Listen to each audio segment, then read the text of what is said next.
Una de las declaraciones más sorprendentes que nosotros encontramos del Señor Jesucristo acerca de sus discípulos durante su ministerio es la que tenemos en Mateo capítulo 5. Mateo capítulo 5, versículos 13 al 16. Dice así la palabra de Dios: vosotros sois la sal de la tierra, pero si la sal se desvaneciere, ¿con qué será salada? No sirve más para nada, sino para ser echada fuera y hollada por los hombres. Vosotros sois la luz del mundo. Una ciudad asentada sobre un monte no se puede esconder, ni se enciende una luz y se pone debajo de un almud, sino sobre el candelero, y alumbra a todos los que están en casa.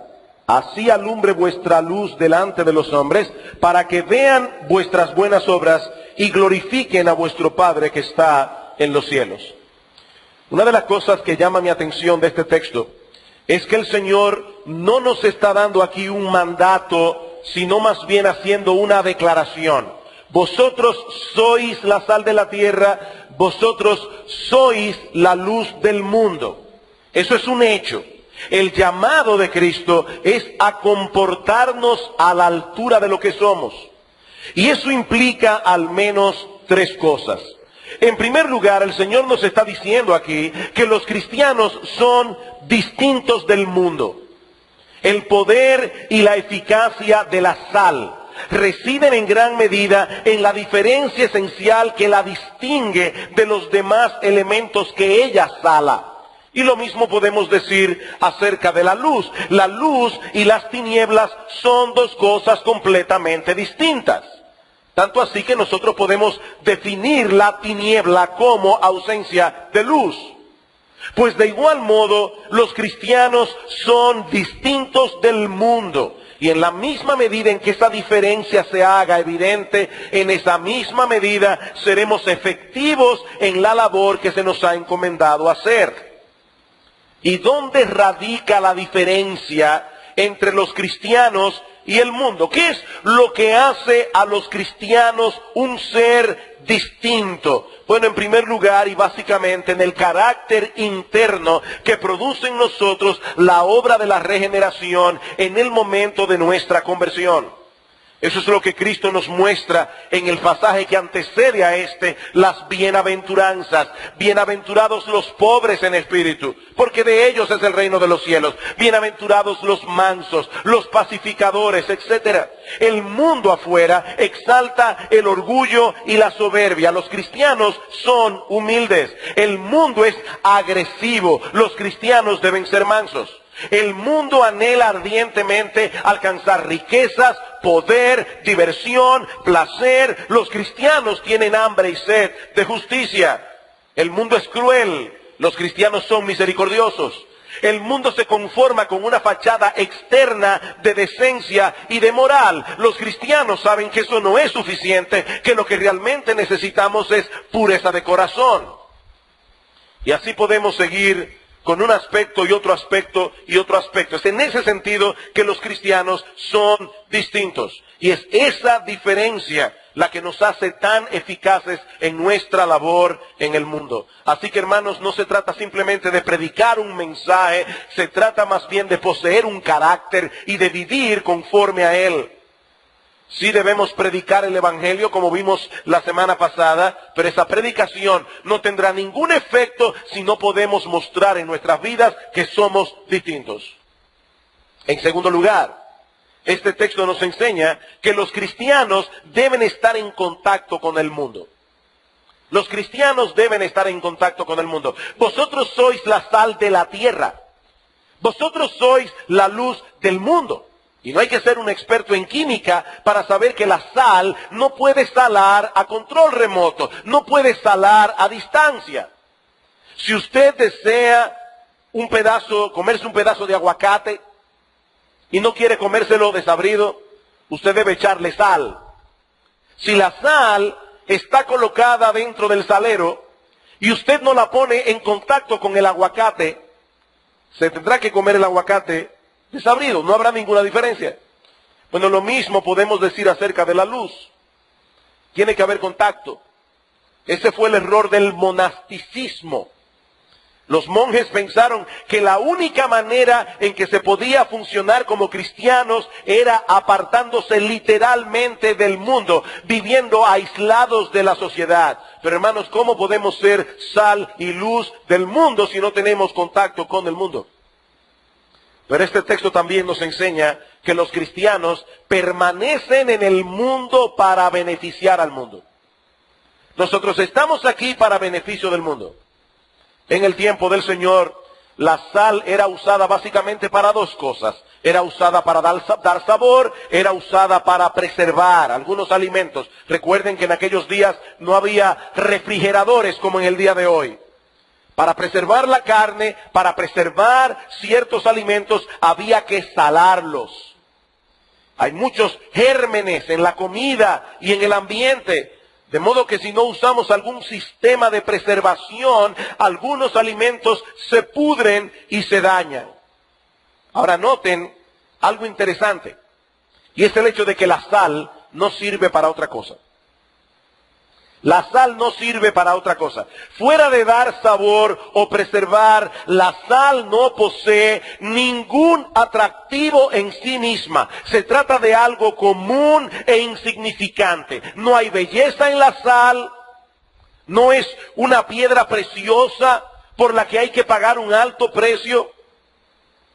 Me imagino que ustedes nunca en su vida han visto a una amiga decirle, ven a ver para que veas el arete de sal que me acabo de comprar en la tienda.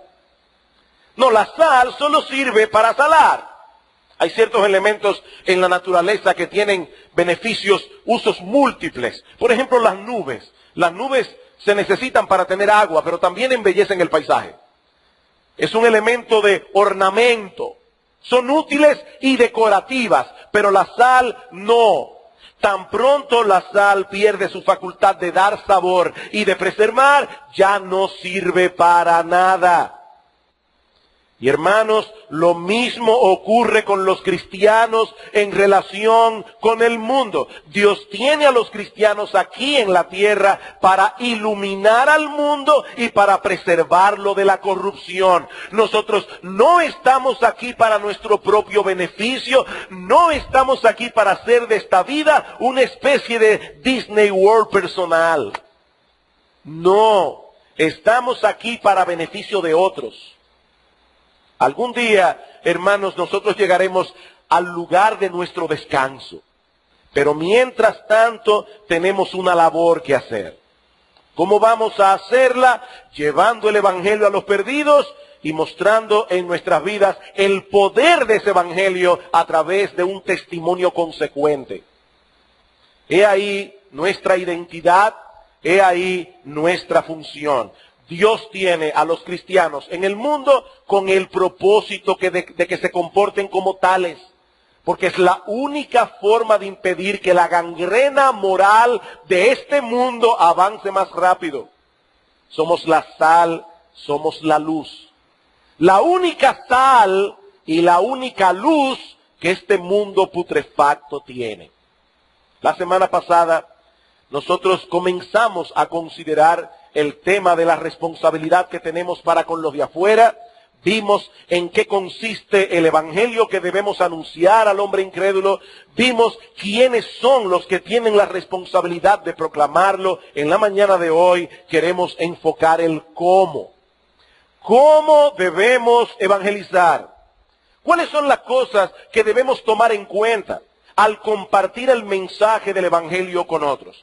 Pero antes de responder esa pregunta y siguiendo de cerca el material del pastor Mark Dever acerca de este tema, permítanme tomar unos minutos para corregir algunos errores comunes, algunas nociones equivocadas que muchos tienen acerca del evangelismo. ¿Qué no es evangelizar? Bueno, en primer lugar, evangelizar no consiste en imponer nuestras opiniones religiosas sobre otros.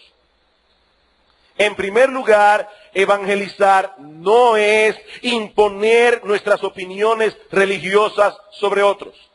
Nosotros vivimos en una época pluralista. Eso significa que nadie aparentemente tiene derecho a decir esto es verdad y esto es mentira. Y una de las objeciones más comunes que nosotros escuchamos en el día de hoy en contra del evangelismo es que nadie tiene derecho a imponer sus opiniones personales en los demás. Y mucho menos en algo tan personal como la religión. ¿Han oído ustedes que de religión y de política es mejor no hablar? Cada cual dice, yo tengo mi opinión, tú tienes tu opinión, respeta mi opinión, yo voy a respetar la tuya. Pero lo cierto es que cuando nosotros predicamos el evangelio, no nos estamos imponiendo sobre los demás. ¿Por qué? Porque el mensaje que debemos proclamar no es una opinión personal. El mensaje que debemos proclamar es un hecho revelado por Dios. Un hecho revelado por Dios. Cuando un piloto anuncia a los pasajeros que se amarren el cinturón de seguridad porque están a punto de aterrizar, él no está imponiendo su opinión sobre los demás pasajeros. Él está compartiendo con ellos un anuncio que puede evitarles mucho daño, aún incluso salvarles la vida. Aunque algunas personas dicen, yo no entiendo mucho cómo el cinturón de seguridad puede salvar la vida en un accidente aéreo, pero depende del accidente. Depende del accidente. Pues lo mismo ocurre cuando evangelizamos. Hermanos, nosotros no inventamos el evangelio.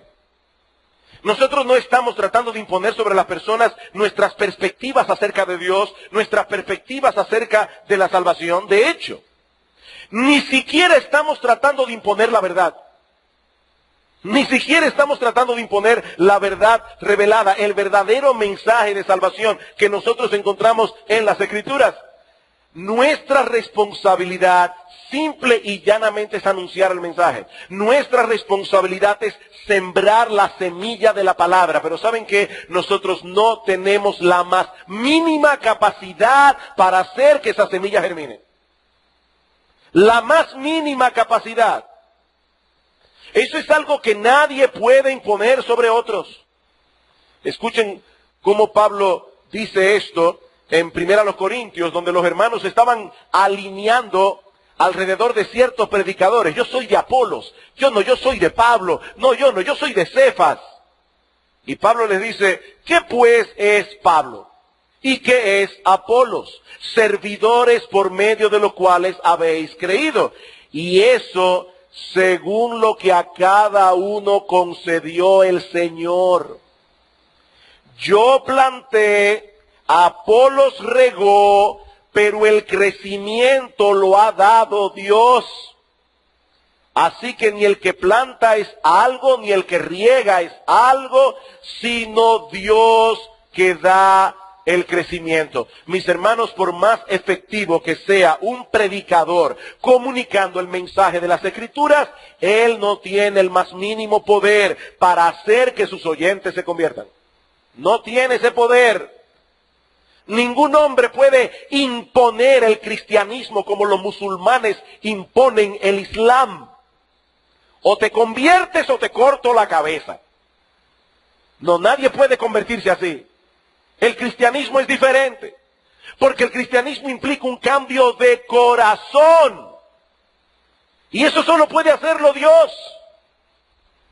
Por eso es que dice el Señor en Juan capítulo 1, versículo 12, que esto no depende ni de voluntad de carne, ni de voluntad de sangre, ni de voluntad de varón, sino de Dios, de la voluntad de Dios. En segundo lugar, evangelizar no consiste en compartir nuestro testimonio de salvación. Evangelizar no consiste en compartir nuestro testimonio de salvación. Y con esto, mis hermanos, yo no estoy diciendo que sea incorrecto o que no tenga ningún valor el hecho de que nosotros podamos compartir con otros nuestro testimonio personal. ¿Cómo fue que Dios nos salvó? Eso tiene su lugar, tanto entre los creyentes como entre los incrédulos. Nosotros vemos en el libro de los Hechos que Pablo dio su testimonio en 2 ocasiones. Es sumamente estimulante escuchar las diversas maneras como el Señor trata con los suyos para salvarlos. Por eso alguien decía que hay un solo camino para llegar al Padre, Jesucristo. pero hay muchos caminos para llegar a Cristo. Y uno escucha la historia de cada cual y la historia es diferente. Compartía con los hermanos de escuela dominical un testimonio que leí hace unos meses y que de verdad me impactó tremendamente. Es el testimonio del hijo de John Piper, Abraham Piper. Resulta que Abraham Piper fue criado en un hogar cristiano, fue criado en el Evangelio. Pero a los 19 años este joven se fue de la casa, comenzó a vivir una vida completamente perdida. Y dice que un día una amiga le mandó un correo electrónico. Y en el correo electrónico citaba un trozo de la carta a los romanos, pero no decía cuál era la cita. Dice él, me entró inquietud por saber qué cita era esta. Fui a un lugar, compré una botella de alcohol, llegué a mi casa, comencé a tomar y a endrogarme y a leer Romanos. Cuando iba por el capítulo 10, ya estaba borracho, endrogado y convertido. Yo estoy completamente seguro que ese ejemplo es único. Clarísimo. Las formas extrañas y misteriosas en que Dios opera. A mí me fascina preguntar a las personas cómo se convirtieron al Señor. Es muy estimulante escuchar el testimonio de cada uno. Pero mis hermanos, una cosa es compartir nuestra historia personal de salvación y otra muy distinta, compartir el mensaje de la cruz. Son dos cosas distintas. El testimonio personal puede ser el punto de partida para predicar el Evangelio. Pero si queremos evangelizar, no podemos quedarnos ahí.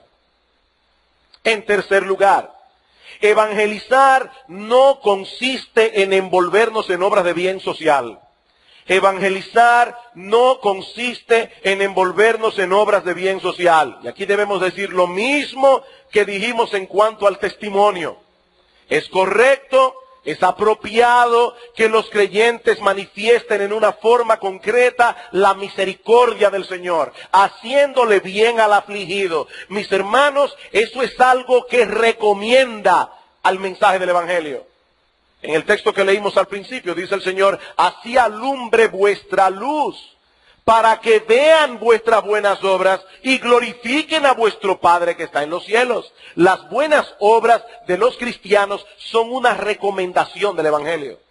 Lo mismo vemos en Primera de Pedro, capítulo 2, casi un eco de estas palabras del Señor. Dice Primera de Pedro, capítulo 2, versículo 12, manteniendo buena vuestra manera de vivir entre los gentiles, para que en lo que murmuran de vosotros como de malhechores, glorifiquen a Dios en el día de la visitación al considerar vuestras buenas obras. Nosotros debemos involucrarnos en buenas obras. De hecho, hermanos, es obvio que el Señor Jesucristo espera que nosotros nos involucremos en buenas obras. ¿Qué dice el Señor en Mateo capítulo 25? Que cuando nosotros lleguemos al día del juicio, nosotros tendremos que mostrar nuestra fe a través de nuestras obras. Venid, benditos de mi Padre, al reino que ha sido preparado para vosotros desde antes de la fundación del mundo. ¿Por qué? Porque tuve hambre y me disteis de comer, tuve sed y me disteis de beber, estuve desnudo y me cubristeis, etcétera, etcétera. Pero mis amados hermanos, no debemos confundir las obras de bien social con el evangelismo. La tarea de evangelizar implica la comunicación de un mensaje, ya sea en forma oral, ya sea en forma escrita. Mientras ese mensaje no sea claramente proclamado, allí no ha habido evangelismo. No importa qué tanto bien hayamos podido hacer a otros. Por otra parte, no debemos caer en el error en el que muchos han caído en el pasado de sustituir el evangelismo por las obras de bien social. Eso es perder de vista el hecho de que la mayor necesidad del hombre es reconciliarse con Dios. Sí, hermanos, en nuestro país hay mucha pobreza, en nuestro país hay mucha delincuencia, en nuestro país hay muchos hogares rotos, mucha gente dañada por las drogas, dañada por el alcohol. Eso es un problema. Pero el mayor problema del hombre es que algún día todos nosotros tendremos que comparecer ante el tribunal de Dios y dar cuenta por nuestra vida. Kevin DeYoung dice al respecto: las buenas obras pueden adornar el Evangelio y son el fruto del Evangelio, pero las buenas obras en sí mismas no son el Evangelio. Las personas necesitan escuchar las buenas nuevas de que Cristo vino a salvar a los pecadores. Los creyentes debemos hacerle bien a todos, según tengamos oportunidad, dice Pablo en Gálatas capítulo 6, versículo 10, pero sin olvidar que cualquier otro problema humano pasa a ser secundario ante la realidad de que todos nosotros somos pecadores viviendo delante de un Dios infinitamente justo. En tercer lugar, tampoco debemos confundir el evangelismo con la apologética. Tampoco debemos confundir el evangelismo con la apologética. Yo sé, niños, que aquí estoy usando una palabra que no es común. Pero la palabra apologética significa simplemente defender la fe. Defender la fe. Y una vez más, eso es algo bueno y necesario. El apóstol Pedro nos dice en su primera carta que los creyentes debemos estar preparados para presentar defensa, y la palabra griega es apología, para presentar una apología con mansedumbre y reverencia ante todo el que demande razón de la esperanza que hay en nosotros. Muchas veces nos toparemos con personas que niegan la existencia de Dios. Otras veces nos toparemos con personas que tienen dudas acerca del origen divino de la Biblia. Y nosotros debemos aprender cómo responder a tales personas. Pero, mis hermanos, no es lo mismo defender la fe que predicar el Evangelio. No es lo mismo defender la fe que predicar el Evangelio. Presentar pruebas a favor de la inspiración de las Escrituras o de la existencia de Dios es una cosa. Transmitir el mensaje de salvación es otra. Aunque es posible que en otras ocasiones tengamos que hacer una labor apologética previa para poder evangelizar. Por otra parte, yo creo que es al lugar la advertencia que el pastor Mark Dever nos da de que la apologética tiene sus peligros. La apologética tiene sus peligros. Uno de ellos es que sin querer podemos reforzar a alguien en su incredulidad por nuestra inhabilidad para responder ciertas preguntas. Y hermanos, aquí debo decir algo con toda claridad. Hay ciertas preguntas que los incrédulos hacen, que nosotros también nos hacemos y para las que no tenemos respuesta. Hay ciertas preguntas que nosotros no vamos a poder responder de este lado de la eternidad. Por más buena apologeta que una persona sea, nadie en este mundo puede responder todas las preguntas. Todas las preguntas que la gente se hace en relación con la Biblia. Pero como dice el pastor Mark Dever, el hecho de que no lo sepamos todo no quiere decir que no sepamos nada. El hecho de que no lo sepamos todo no quiere decir que no sepamos nada. Y a partir de lo que Dios sí ha revelado, nosotros podemos dar a conocer a los hombres la condición en que se encuentran delante de Él y la solución que el mismo Dios ha provisto para que podamos ser salvos. Así que, mis hermanos, no se dejen intimidar por los impíos. No se dejen intimidar por el hecho de que no tenemos todas las respuestas, porque ¿saben qué? No existe un solo hombre en el mundo que las tenga. Nadie la tiene. Otro peligro de la apologética es que puede distraernos de comunicar el mensaje que los pecadores necesitan escuchar. La apologética puede distraernos de proclamar el mensaje que los inconversos necesitan escuchar. En ese sentido, nosotros tenemos que estar alertas cuando predicamos el Evangelio a los incrédulos para no dejarnos arrastrar por la agenda de ellos. ¿Recuerdan a la mujer samaritana? Tan pronto Cristo comienza a entrar en el terreno de lo personal, llama a tu marido y ven acá. Yo no tengo marido. Bien has dicho que no tienes marido porque 5 maridos has tenido y con el que vives ahora no es tu marido. Eso has dicho con verdad. ¿Cómo reaccionó la mujer samaritana? Desviando el tema.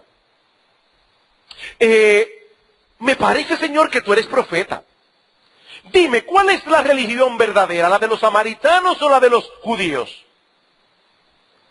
Yo no sé qué es lo que le entra al incrédulo, pero tan pronto usted lo pone entre la espada y la pared y le hace ver su pecado y el juicio de Dios, de repente le entra una inquietud por quién fue la esposa de Caín, qué va a pasar con los indios que nunca oyeron el evangelio, si hay vida en otros planetas.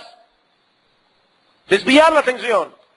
Y nosotros tenemos que tener cuidado, hermanos, de no dejarnos arrastrar por su agenda. Cristo tiene una agenda. Y esa es la agenda que nosotros debemos seguir. ¿Cuál es la agenda de Cristo? Que los hombres conozcan cuál es su verdadero problema y la solución que Dios ha provisto en Cristo para resolverlo. Esa es la agenda que nosotros debemos seguir a final de cuentas. Finalmente, en este punto, también debemos tener cuidado de no confundir el evangelismo en sí con los frutos del evangelismo. Esto puede sonar medio tricky. No debemos confundir el evangelismo en sí con los frutos del evangelismo. Esta es una distinción sumamente sutil, pero sumamente importante. Mis hermanos amados, nosotros tenemos la responsabilidad de predicar el evangelio, anunciar el mensaje de salvación. Pero recuerden que no tenemos ni la capacidad ni la responsabilidad de convertir a nadie. Nosotros no fuimos enviados al mundo para convertir a nadie. Como veíamos hace un momento, eso es algo que está fuera de nuestro alcance. Eso es algo que está fuera de nuestro poder. John Stott dice, evangelizar no significa ganar convertidos, sino simplemente anunciar las buenas nuevas independientemente de los resultados. Independientemente de los resultados. Nosotros debemos ser fieles comunicando el mensaje, pero saben que ese mensaje no siempre tendrá el mismo efecto en los que escuchan. Por eso Pablo dice que nosotros somos olor de Cristo. Nosotros vamos por el mundo dejando una estela de fragancia. Así debería ser. Nuestro testimonio, nuestro carácter, nuestra forma de conducirnos en el mundo debe dejar una fragancia, un olor a Cristo. Pero ¿qué dice Pablo? Para algunos será olor de vida para vida, para otros será olor de muerte para muerte. El mismo mensaje, la misma vida, el mismo carácter, el mismo pregonero de la salvación, no tendrá el mismo efecto en todos los que escuchen. Esa es en parte también la enseñanza de Cristo en la parábola del sembrador. El hombre sale a regar la semilla, pero una cae en una tierra dura, otra cae entre espinos, otra cae en diferentes tierras. Una de ellas germina para salvación. Si no distinguimos entre el evangelismo y los frutos del evangelismo, dos cosas pueden ocurrir. La primera es que nos sintamos tan frustrados por la falta de fruto visible que entonces dejemos de evangelizar. No, definitivamente a mí Dios no me dio ese don. Y yo predico y predico y predico y la gente ni viene a la iglesia. Mi hermano, sigue predicando. Sigue predicando. Y cuando eso te pase y ese pensamiento venga a tu mente, recuérdate de Jeremías. Dios llama a Jeremías y le dice, Jeremías, tú vas a ser mi profeta. Ahora déjame avisarte de antemano, nadie te va a oír. Nadie te va a oír. Pero predica. Esa es tu labor. Ezequiel, predica la palabra. Y Dios le dice, mire Ezequiel, la gente vendrá a oírte como aquel que viene a oír un buen cantante. Y van a mostrar agrado en su rostro. Y van a decir, pero qué bien habla ese hombre. Y no te van a hacer caso, Ezequiel. Pero predica. Predica.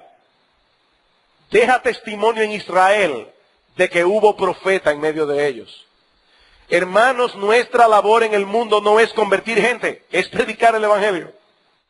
Es predicar el evangelio. Otro de los problemas que trae el hecho de no distinguir entre el evangelio en sí y los frutos del evangelio es que nos vemos tentados a recurrir a técnicas humanas en busca de buenos resultados. Técnicas humanas. Escuchen lo que dice Mark Dever al respecto. ¿Quién puede negar que mucho del evangelismo moderno ha venido a ser emocionalmente manipulador, procurando simplemente provocar una decisión momentánea en la voluntad del pecador, pero descuidando la idea bíblica de que la conversión es un acto sobrenatural y bondadoso de Dios a favor del pecador? Nosotros podemos manipular un auditorio, pero nosotros no podemos convertir personas. Y no es cierto, hermanos, que muchas iglesias en el día de hoy han cambiado sus programas y todo lo escogen en función de atraer personas. Hasta los himnos que se cantan, lo que se busca no es que Dios sea glorificado, es que la gente pase un buen rato cantándolos, se diviertan, sean entretenidos. Miren, pastores, si tal vez nosotros sustituimos la predicación de la palabra por algo un poco más dinámico, vamos a hacer un talk show aquí. A la gente le gusta eso. Pone un tema, la gente opina. Pero Dios dice en su palabra que a Él le ha placido salvar a los pecadores por la locura de la predicación. Eso es lo que dice Dios. Hermanos, no seamos pragmáticos. El asunto no es qué es lo que parece funcionar. El asunto es qué es lo que Dios ha prometido bendecir. Y Dios ha prometido bendecir su palabra. ¿Qué es entonces evangelizar? ¿Qué es evangelizar? John Cheeseman lo define de esta manera muy simple. Es declarar en base a la autoridad de Dios lo que Él ha hecho para salvar a los pecadores, advirtiendo a los hombres de su condición perdida, guiándolos a arrepentirse y a creer en el Señor Jesucristo. Eso es evangelizar. Como dice Pablo en 2 Corintios capítulo 5, versículo 20, nosotros somos embajadores en nombre de Cristo. ¿Qué es lo que hace un embajador? Proclamar el mensaje de su gobernante. Los embajadores no están llamados a ser populares o, ¿qué palabra? Tengo una palabra que, originales. Esa es la palabra que no me salía. No, los embajadores no tienen que ser originales. Los embajadores tienen que ser fieles. Eso es lo que tú vas a declarar de parte mía. Bueno, dice Pablo, nosotros somos embajadores en nombre de Cristo, como si Dios rogase por medio de nosotros. Os rogamos en nombre de Cristo, reconciliaos con Dios. Al que no conoció pecado, por nosotros Dios lo hizo pecado, para que nosotros fuésemos hecho justicia de Dios en él. Evangelizar no es otra cosa que dar a conocer a los hombres ese mensaje de reconciliación. Eres un enemigo de Dios, estás en problema, has pecado contra Él en incontables ocasiones. La ira de Dios está sobre ti, pero Dios envió a su Hijo a morir por pecadores para que todo aquel que en Él cree no se pierda, mas tenga vida eterna. Ese es el mensaje del Evangelio. ¿Cómo debemos hacerlo? ¿Cómo debemos hacerlo? Bueno, he aquí ahora algunas sugerencias. Sugerencias generales, hermanos. Hay muchas cosas que podemos decir, pero esto es lo más básico. En primer lugar, debemos hacerlo en oración. Algunas personas piensan que si Dios es soberano en la salvación de los pecadores, entonces no tiene caso que oremos. No tiene caso que oremos. ¿Para qué orar? Si ya Dios eligió a los que se van a salvar. Sin embargo, hermanos, es interesante ver que el razonamiento bíblico es a la inversa. El razonamiento bíblico es, precisamente porque la salvación está en las manos de Dios y no en las nuestras, debemos pedirle a Él que bendiga su palabra trayendo a los hombres a la salvación. Piensen en esto.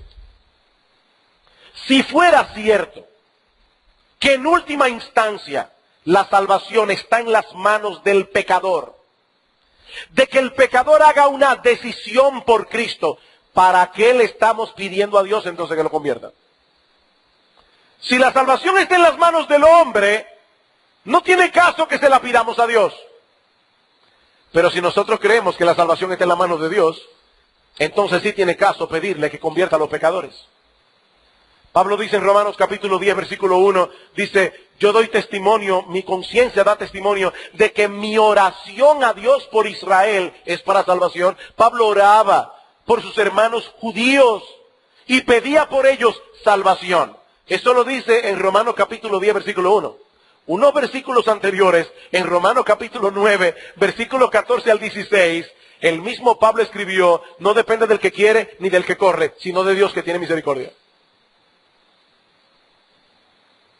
Dios no solo eligió a los que se habrían de salvar, Dios también escogió los medios a través de los cuales el pecador sería salvo, y los medios son ora y predica. Ora y predica. Ora por el pecador, predícale al pecador. Pastor, eso es un misterio, yo no lo entiendo. Bienvenido al club, yo tampoco. Pero Dios no nos ha pedido que desentrañemos el misterio. Dios nos ha pedido que obedezcamos. Eso es lo que Dios te pide. Y lo que me pide a mí. Obedece. Ora y predica. Ora y predica. En segundo lugar, al predicar, al evangelizar, debemos usar la Biblia. Y alguien dirá, ¿y es necesario decir eso? Sí, hermanos, es necesario. Debemos usar la Biblia. Si bien es necesario que comuniquemos el mensaje del Evangelio en nuestras propias palabras, evangelizar no es repetir como un loro una cadena de versículos bíblicos. Debemos dar a conocer el mensaje en nuestras propias palabras. Pero hermanos, también debemos recordar que la palabra de Dios es viva y eficaz y más cortante que toda espada de dos filos, que penetra hasta partir el alma y el espíritu, las coyunturas y los tuétanos, y que discierne los pensamientos y las intenciones del corazón. La palabra de Dios. Dios ha prometido usar su palabra para producir lo que Él quiere en el corazón de los hombres. Por eso debemos memorizar la palabra. Y al evangelizar debemos usar la palabra. Aparte de que el hecho de citar las Escrituras es una forma de mostrarle al pecador que lo que le estamos diciendo no son nuestras opiniones personales. Es lo que Dios ha revelado en su palabra. Lo que Dios ha revelado en su palabra. En tercer lugar, debemos ser claros al exponer el mensaje. Debemos ser claros al exponer el mensaje. Al exponer el Evangelio debemos hacer un esfuerzo por hablar de tal manera que las personas puedan entendernos. En ese sentido, debemos tomar en cuenta con quién estamos hablando, porque lo que puede ser claro para una persona puede que no lo sea para otra, por su contexto, por su cultura, por muchas razones. Por ejemplo, una de las palabras clave del Evangelio es justificación. Justificación. La doctrina de la justificación es la esencia del Evangelio. Justificados pues por la fe, tenemos paz para con Dios por medio de nuestro Señor Jesucristo. Ahora, ¿qué es lo que viene a la mente de muchas personas cuando escuchan la palabra justificación? ¿Saben cuál es la idea? Una excusa inexcusable. Tú vienes a una persona, le llama la atención por algo, la persona comienza a defenderse y tú le dices, no te justifiques. Entonces la palabra justificación, que es central en el Evangelio, no va a ser necesariamente entendida tan pronto el pecador le escuche. Nosotros tenemos que explicarle que la Biblia usa la palabra justificar para denotar ese acto de Dios a través del cual Él declara justo a un pecador en base a la justicia de Cristo. Tú tienes que hacerle entender eso porque eso es básico en el Evangelio. La mayoría de las personas se quieren salvar por obras. ¿Qué es lo que hay que hacer para ser salvo? Cree en el Señor Jesucristo y serás salvo. Tú le das tus pecados, Él te da su justicia. Eso es justificar. El uso de la palabra es correcto, pero debemos aclarar lo que significa para que el mensaje realmente pueda ser comprendido. Por otra parte, aunque nuestra meta al predicar el Evangelio no es ofender a los demás, Esa no es nuestra meta, ofender a los demás. Nunca debemos sacrificar la verdad del mensaje para no ser ofensivos. Nuestra meta no es ofender, pero habla claro. Cuando prediques el evangelio, habla claro. Habla claro del pecado. Hazle ver a la persona cuál es su condición delante de Dios. Habla claro de la impotencia del pecador. Hazle saber que él no puede salvarse por sí mismo. Habla claro del significado de la cruz. ¿Por qué Cristo se hizo hombre? ¿Por qué murió en una cruz? Habla claro de la necesidad de venir a Cristo en arrepentimiento y fe. Habla claro. De paso, hermanos, hay mucha terminología no bíblica que se ha colado en el pueblo evangélico. Y alguna de esa terminología hace confusa cuál es la demanda de Dios al pecador para que sea salvo. Por ejemplo, recibe a Cristo en tu corazón. ¿Dónde la Biblia dice que el pecador debe recibir a Cristo en su corazón? ¿Qué significa eso realmente? Alguien me dirá, pastor, pero espérese, en Juan capítulo 1, versículo 12, dice, mas a todos los que le recibieron, sí, a los que creen en su nombre. Evidentemente, recibir a Cristo, en este caso, es creer en Cristo. Esa terminología, yo no estoy diciendo necesariamente que si usted se convirtió porque alguien le dijo, recibe a Cristo en el corazón, tú no eres creyente. Lo que estoy diciendo es que es una terminología confusa, no es bíblica. Debemos hablarle al pecador de creer en Cristo, de confiar en Cristo, depositar toda su confianza en lo que Él hizo en la cruz del Calvario. Es lo mismo que la famosa oración del pecador. ¿Hay en la Biblia una oración del pecador? No. No. La Biblia no habla de la oración del pecador. Tú lo vas a invitar a creer en Cristo, a poner su confianza en Cristo. Claro que al hacerlo Él va a orar y va a clamar a Dios por misericordia, pero es un asunto entre Él y Dios. El problema con la famosa oración del pecador es que se puede convertir en algo casi sacramental. Ya yo dije la palabra mágica, ya yo soy salvo. Debemos ser claros. Ese es el ejemplo de evangelismo que nosotros encontramos en el Nuevo Testamento. Escuchen al apóstol Pedro en el capítulo 2, versículo 36. Sepa pues, después de haber hablado de Cristo, de su obra en la cruz, sepa pues ciertísimamente toda la casa de Israel que a este Jesús, a quien vosotros crucificasteis, Dios le ha hecho Señor y Cristo. ¿Lo quieren más claro?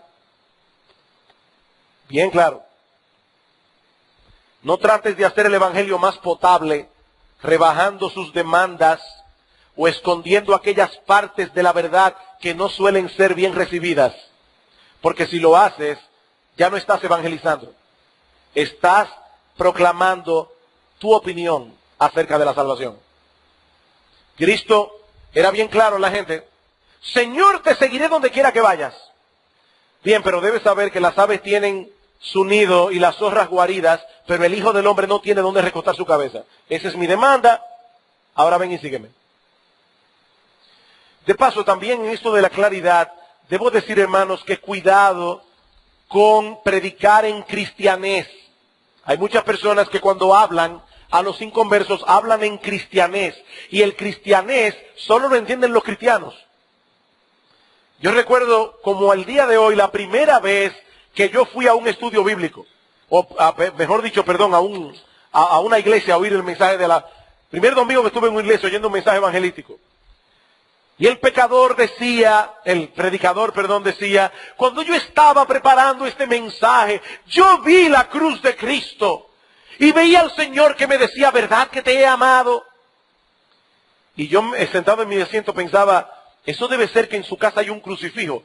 La primera vez que me invitó esa persona a su casa, me pasé todo el estudio bíblico buscando el crucifijo. ¿Dónde era que él estaba? Cuando dijo que él estaba mirando la cruz de Cristo, porque eso era un lenguaje para mí inentendible. Cuidémonos, hermanos, de hablar en cristianés. Fulano se fue al mundo. Ajá, y estaba en Marte antes. ¿Dónde estaba? ¿Dónde vivía antes? En cuarto lugar, nosotros debemos provocar al predicar que las personas reflexionen sobre lo que estamos diciendo.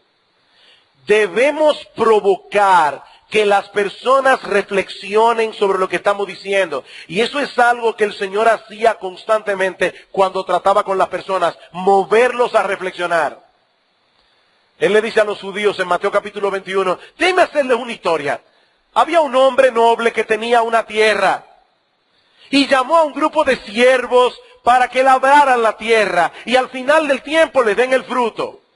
Pero resulta que esos labradores no quisieron darle al dueño de la tierra lo que le pertenecía. Y cuando empezó a enviar a sus siervos a buscar sus intereses, a unos golpearon, a otros mataron.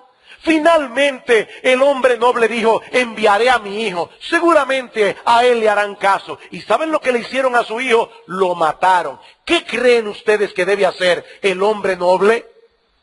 Inmediatamente los judíos dijeron, quitarle la tierra a estas personas y castigar a esos perversos.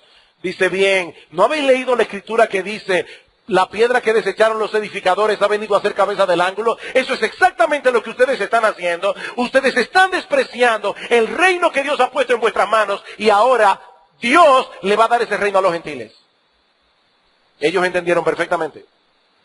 Entendieron perfectamente. Tanto que quisieron matarlo. Entendieron la implicación. Mi hermano, recuerda cuando prediques el evangelio que tú tienes un aliado en el corazón del pecador. Su conciencia. Él va a querer negar eso, pero su conciencia está allí. Y nosotros debemos despertar su conciencia con preguntas reflexivas. Lo que hizo David, lo que hizo Natán con David. Rey, ha ocurrido algo terrible en tu reino. Había un hombre rico que tenía muchas ovejas. Y otro pobrecito que solo tenía una ovejita. Y resulta que este hombre rico recibió de repente un invitado. ¿Y saben lo que hizo? Le quitó a ese pobre hombre su ovejita. ¿Qué tú crees que merece ese individuo? La conciencia de David de inmediato comenzó a trabajar. Claro, David no tenía la conciencia en modo defensivo. Porque Natán fue muy astuto. Con una astucia santa. Él no levantó las defensas de David de inmediato, levantó su conciencia. Ese conocimiento que él tenía del bien y del mal. Ese hombre merece la muerte. Ahí Natán le dijo, tú eres ese hombre. Tú eres ese hombre. Y de esa manera Natán llevó a David al arrepentimiento. Alguien puede decir, bueno, pastor, pero David era creyente. Y aquí estamos hablando de evangelizar a los incrédulos. Mi hermano, el incrédulo tiene una conciencia. Él tiene una conciencia. Él vino de fábrica con un dispositivo que le dice, lo bueno debe ser alabado, lo malo debe ser castigado. Él lo sabe. Y cuando predicamos el evangelio, nosotros podemos levantar esa conciencia. Levantar esa conciencia con algunas preguntas. Le decía en estos días a un taxista, ¿cómo tú te sientes cuando tú escuchas en la radio o en la prensa que un funcionario corrupto del gobierno hace y deshace y no le pasa nada? ¿Cómo tú te sientes? ¿Me siento mal? ¿Tú sabes por qué tú te sientes mal? Te sientes mal porque tú fuiste hecho a la imagen de Dios y Dios es justo. Todos nosotros queremos la justicia, siempre que no nos traten a nosotros con justicia. Pero va a haber un día en el que Dios le dará a cada uno lo que se merece. Y ese pecador que está oyendo dice, me hace sentido, me hace sentido. Puede que no te lo diga, pero en su corazón y en su conciencia, ese mensaje va a golpearlo. Una última sugerencia, y es que al evangelizar, hagamos uso de la iglesia. Al evangelizar, hagamos uso de la iglesia. Ahora, aquí debo decir que evangelizar no es lo mismo que invitar a una persona a venir a nuestro culto de adoración. Eso no es evangelizar, eso es invitar a una persona. Y es perfectamente apropiado y recomendable que nosotros invitemos a la persona a venir a nuestro culto. Hermanos, eso es perfectamente recomendable. No solo por el hecho de que se va a exponer a la predicación de la palabra de Dios, sino también para que ellos puedan interactuar con el pueblo de Dios y para que venzan algunos prejuicios. Yo no sé ustedes, pero a mí me ha pasado muchas veces que compartiendo el mensaje del Evangelio con personas, la idea que ellos tienen de iglesia es una cosa muy distorsionada. La idea que tienen de iglesia es un desorden, donde todo el mundo se para y habla al mismo tiempo. Y uno tiene que decirle, no fulano, ven y ve. Ven y ve. Eso hace que las personas venzan muchos prejuicios. Miren, hermanos, si yo fuera inconverso en el día de hoy y me expusiera a muchos programas evangélicos que aparecen en televisión en el día de hoy, yo creo que tendría un corazón mucho más endurecido. Mucho más endurecido. Es una vergüenza. Mucho de lo que aparece en televisión con el nombre de cristiano es una vergüenza. Es un evangelio distorsionado. Gracias al Señor, siempre lo digo con algunas honrosas excepciones. Pero es una vergüenza en su mayoría. Por lo menos aquí y en Latinoamérica. El invitar a las personas ayuda a quitarse prejuicios. Sin embargo, esa no es la única manera como nosotros podemos usar la iglesia en nuestra labor evangelística. Hermanos, recuerden lo que hemos dicho muchas veces a lo largo de esta serie, la iglesia no es meramente lo que ocurre aquí cada domingo en la mañana y en la tarde. Nosotros somos iglesia las 24 horas, los 7 días de la semana. Y los incrédulos no solo necesitan escuchar el mensaje del evangelio, sino también poder observar cómo ese evangelio opera en la vida de las personas que lo profesan. Piensen en este texto, Juan 13:34. En esto conocerán todos que sois mis discípulos, si tuviereis amor los unos por los otros. Pregunta, ¿cómo se van a dar cuenta los incrédulos de ese amor que nosotros nos profesamos unos a otros si ellos no interactúan con nosotros como comunidad? Ellos están fuera. Nosotros tenemos nuestro gueto cristiano. Y a vez en cuando uno de nosotros sale afuera a hablarle a los inconversos y luego vuelve al gueto de nuevo. No, hermanos, nosotros tenemos que buscar la manera de integrar a esa gente en nuestra vida de comunidad para que ellos puedan ver ese amor. Filipenses capítulo 2. Filipenses capítulo 2, versículo 14. Haced todo sin murmuraciones y contiendas. Y está hablando en el contexto de la iglesia. O sea, entre nosotros, que no haya murmuraciones y contiendas, para que seáis irreprensibles y sencillos, hijos de Dios sin mancha, en medio de una generación maligna y perversa, en medio de la cual resplandecéis como luminares en el mundo. Asidos de la palabra de vida, para que en el día de Cristo yo pueda gloriarme de que no he corrido en vano, ni en vano he trabajado. ¿Cómo se van a dar cuenta los incrédulos que aquí, en esta comunidad de gracia, no aquí el domingo, no, aquí durante la semana, esta comunidad de gracia opera sin murmuraciones y contiendas, si nosotros lo mantenemos al margen? Como dice Mark Dever, sí, tú debes invitar a las personas a los servicios en la iglesia y a los eventos evangelísticos especiales, pero debes considerar también traerlos a tu propia vida y a las interconexiones de relaciones que existen en tu congregación. Tráelo a tu vida. Mis hermanos, ese es el gran reto de los cristianos, como dijimos al principio. Ser distintos sin aislarnos. Ser distintos sin aislarnos. Me llama mucho la atención que en Mateo capítulo 11, versículos 16 al 19, dice que Cristo era amigo de los pecadores. En Hebreos capítulo 7, versículo 26, dice que Cristo era separado de los pecadores. Por fin, ¿cuál de las dos cosas era verdad? Las dos. Él era amigo de los pecadores, pero él no era canchanchan de los pecadores. Los pecadores se encontraban en él compasión, misericordia. Él se mezclaba con ellos. Él no seguía el desenfreno de disolución en el que ellos vivían. Amigo de pecadores, apartado de los pecadores. Mis hermanos, creo que el punto aquí está en entender que nosotros no vivimos para nosotros mismos. Nosotros no vivimos para nosotros mismos. Y porque no vivimos para nosotros mismos, es que somos distintos. Y es por esa misma razón que no nos aislamos.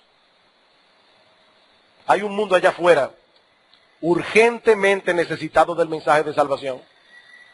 El mensaje de salvación que el Evangelio anuncia.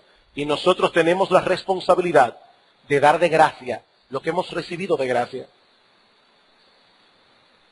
Y para todos aquellos que están sin Cristo en esta mañana, solo me resta decirles que todo lo que nosotros hemos dicho hoy en este sermón tiene que ver directamente contigo.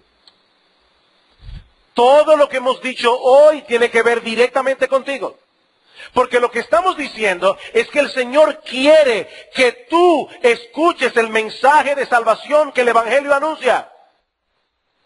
Y hoy Él te llama por medio de ese mismo Evangelio para que te arrepientas de tus pecados y para que confíes enteramente en Cristo para la salvación de tu alma. Ese es el llamado.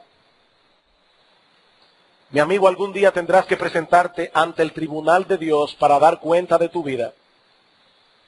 Y si te presentas solo y sin defensa, con toda seguridad recibirás un veredicto de condenación. Porque ese veredicto ya fue emitido. Pero eso no tiene que ser así. El Hijo de Dios, que se hizo hombre y murió en una cruz para sustituir a los pecadores y pagar la deuda de ellos en el tribunal de Dios, el Hijo de Dios hoy te está ofreciendo ser tu abogado. Pero tienes que venir a Él en arrepentimiento y fe. Tienes que confiar enteramente en Él para la salvación de tu alma. Vamos a orar. Padre, nosotros queremos darte gracias nuevamente por instruirnos y animarnos a compartir el mensaje de salvación. Señor, qué glorioso es ser cristiano. Qué privilegio tener a Cristo como nuestro Salvador y tenerte a ti como nuestro Padre. Qué privilegio, Señor. Ahora te expresamos el deseo de nuestro corazón de que muchos aquí hoy vengan a disfrutar de ese mismo privilegio por medio de la fe. Ayúdanos, oh Padre, a ser fieles a ti, proclamando el mensaje de salvación a tiempo y fuera de tiempo. Y que Iglesia Bíblica del Señor Jesucristo pueda presentarte en aquel día una gran cosecha de salvación para la gloria de nuestro bendito Señor y Salvador Jesucristo, en cuyo nombre pedimos estas cosas. Amén.